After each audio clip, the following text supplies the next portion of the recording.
Bugün abituriyentlər üçün vacib olan mövzulardan biri short answers mövzusunun izahına baxacağıq. Short answers mövzusunun məğzi ondan ibarətdir ki, fikrə, bir cümləyə, bir münasibəti biz qısa cavablar şəklində bildiririk və bu cavablar Azərbaycan dilinə tərcümədə daha çox elə, mən də, həmçinin mən də kimi tərcümə olunur. Biz ya negativ cümlələrə, yəni inkar cümlələrinə və yaxud da təsdiq cümlələrə, yəni pozitiv cümlələrə fikir bildirə bilərik və bunun isə qaydaları hər birinə aid olaraq fərqli şəkildə öz əksini tapır. Belə versiyalardan biri so ilə cümləmizə cavab verməyimizdir. Əgər bizim cümləmiz təsdiqdədirsə, bu zaman biz ona so vasitəsilə cavab verə bilərik. So ilə cavab verərkən strukturumuz bu şəkildə olmalıdır. So'dan sonra köməkçi feil, daha sonra isə mübtəda istifadə etməliyik. Elə isə gəlin bu cümlədəki nümunəyə baxaq. She sleeps late. O gec yatır. Biz belə cavab vermək istəyirik ki, həmçinin o da gec yatır. O da. Buna necə cavab verəcəyik? Əvvəlcə so yazırıq. Daha sonra cümləmizin zamanına uyğun və feilə uyğun köməkçi feili seçirik. Baxırıq ki, cümləmiz indiki sadə zamandadır. İndiki sadə zamanda biz do və does köməkçi feillərindən istifadə edirik. Eləcə də baxırıq ki, mübtədan xəbərimiz təkdədir. Xəbərimiz təkdə olan halda biz does'dan istifadə edirik və daha sonra isə mübtədanı bildiririk. Göstəririk. She sleeps late. O gec yatır. So does he. Elə o da. Bu cavab o deməkdir ki, elə o da gec yatır. Demək, təsdiq cümlələrinə cavab vermək üçün ən birinci istifadə etdiyimiz struktur so ilə başlayan strukturdur və bu zaman so, köməkçi feil və mübtəda strukturundan istifadə etmək lazımdır. Qısa cümlələrə cavab verməyin ikinci yolu isə demək, also-dan istifadə etməkdir.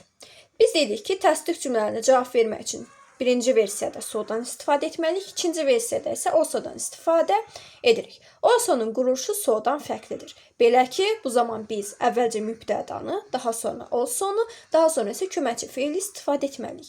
Az öncə yazdığımız təsdiq cümləmizə also ilə cavab verək. Əvvəlcə mübtədanı qeyd etməliyik. He. Burada məsələn he olmaz, hər hansısa bir insan adı ola bilər və yaxud da hər hansı bir əvəzlik olar. Buna yəni tamamilə özümüz qərar veririk, tamamilə testə uyğun variantı seçirik. İndi biz az öncə he yazmışdıq, yenə he yazaq. He, daha sonra also-nu istifadə edirik. He, also. Daha sonra isə bizə nə lazımdır? Köməkçi feil lazımdır. Cümləmizə baxırıq ki, cümləmiz indiki sadə zamandadır. Feilimiz təkdədir. Buna uyğun olaraq da does köməkçi feilindən istifadə edəcəyik. Təsdiq cümlələrə cavab verməyin üçüncü yolu isə nədir? To-dan və əzverdən istifadə etməkdir. To və əzverin istifadə etməsi qaydası bu cürdür. Mübtəda, köməkçi feil, daha sonra isə cümləmizin sonunda to və yaxud da əzver istifadə etməliyik. Elə isə gəlin nümunə cümlə. Mübtədamızı qeyd edirik he. He-dən sonra cümləmizin zamanına və şəxsinə uyğun köməkçi feildən istifadə edirik. Cümləmiz indiki sadə zamandadır, təkdədir feilimiz. Ona uyğun olaraq does köməkçi feilindən istifadə edirik və cümləmizin sonunda ya to ya da əzver istifadə edəcəyik.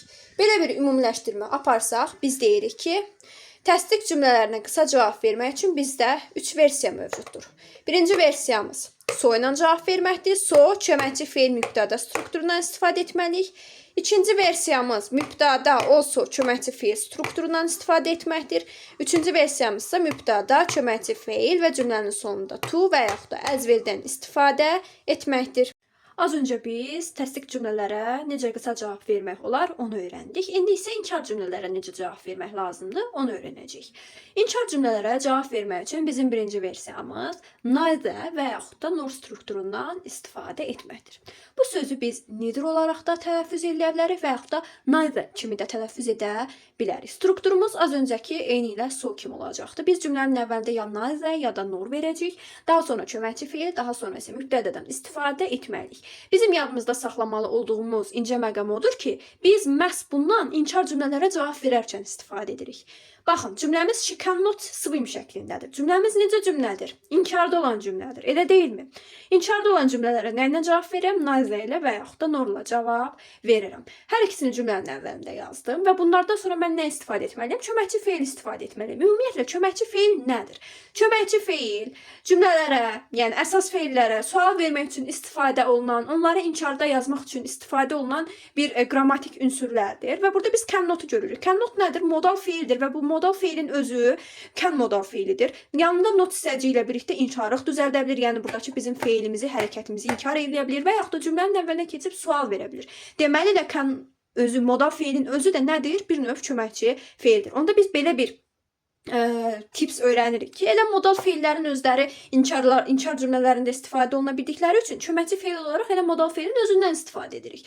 Lakin nə edirik? O modal feili təbii ki, nor və nayzə olan yerdə təsdiqdə yazırıq. Çünki biz bilirik əvəzlik bölməsindən ki, nayzə özü zaten özü cümləyə inkarlıq gətirir. Ona görə də mən burada nayzə cannot deyə bir şey yaza bilmərəm və yaxud da nor cannot deyə bir şey yaza bilmərəm. Modal feilimi necə verirəm? Təsdiqdə verirəm. Və yaxud da burada mənim tutaq ki, olsaydı, köməkçi feilim olsaydı ki, doesn't swim, o zaman mən burada nə yazacaqdım? Does yazacaqdım və yaxud da do yazacaqdım şəxs səbəbi olaraq. Aydındırmı bu hissə? Deməli, she cannot swim. O üzə bilmir. Cavabımız olacaqdı nor can I və yaxud da neither can I. Mən də üzə bilmirəm şəklində olur. İnkar cümlələrə qısa cavab verməyin ikinci yolu isə eitherdən və yaxud da eitherdən istifadə etməkdir. Bu sözü də iki cür tələffüz edə bilərik. Ya either şəklində, ya da ki either şəklində tələffüz edəcəyik. Bu necədir bunun strukturu? Bunun strukturu bu cürdür ki, əvvəlcə biz mübtədanı qeyd etməliyik, daha sonra inkarda olan köməkçi feil və cümləmizin sonunda da eitherdən istifadə etməliyik. Az öncəki cümləmizə baxanda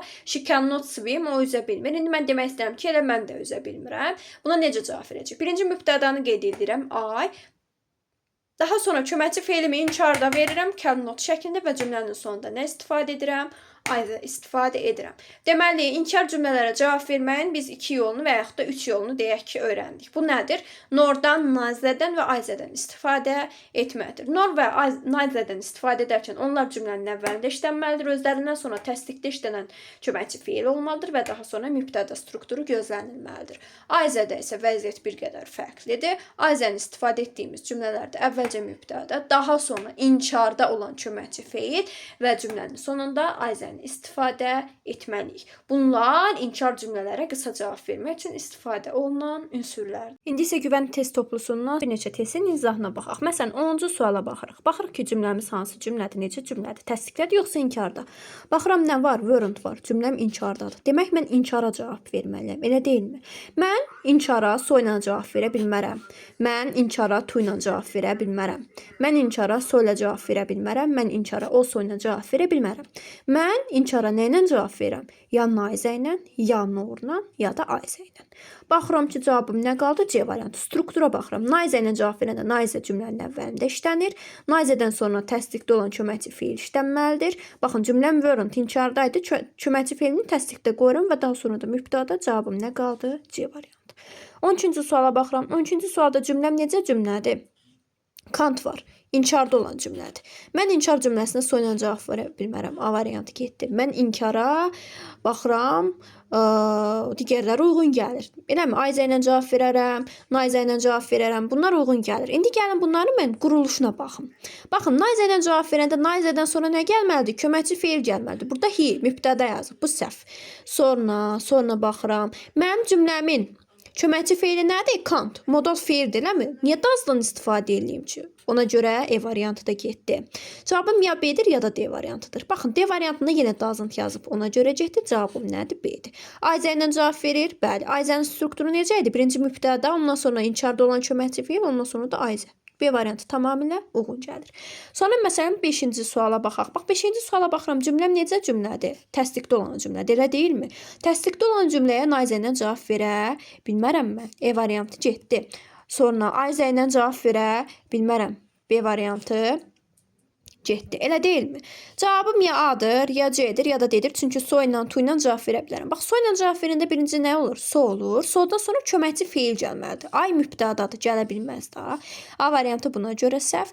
Cavabım indi ya C variantıdır, ya da D variantıdır. Baxın, to ilə cavab verəndə, yaxşı, to ilə cavab verəndə strukturum necə idi?